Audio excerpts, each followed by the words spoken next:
aha birabira na bitano kwezi kw'ikumi n'ebiri hano hiri Grace Jomugisha w'emyaka 22 omukazi wa John Mukibe w'emyaka 25 akangana yataho wishe kandi aha birabira na mwendo kwezi nikwe kumwe John Mukibe akasitwa mukuzo wishe Zara okwakira omukazi we yuno bagambota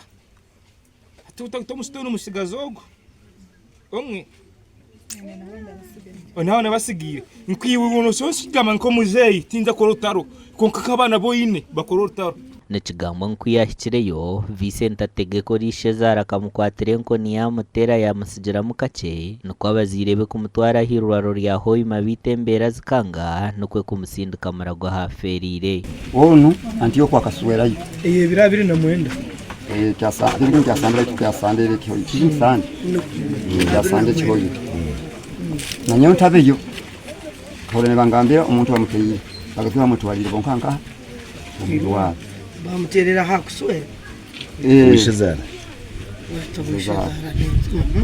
Superintendent of Police Kenneth Ampura uriyo mudumuzi wa police mu district ya Kagadi yashaba abatura okurinda obusinjo bwe police rukorogwayo abeho kamunese utebekana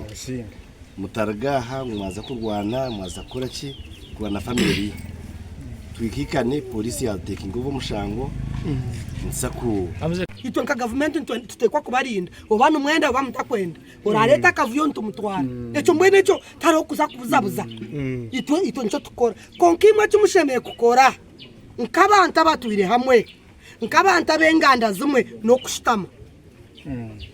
konko mushitama yitwe bacita tutekwa kubaronda enshongeza jemesereza n'omujwece rwa mukuru w'ihango mu district ya Kagadi Lilian Ruteraho okujumirira ubutabanguko bwo maka intaro zo maka numuzunamera kandi ebintu byo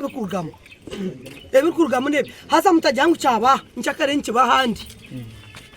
haba wentero nkezi mugume muzigambe kari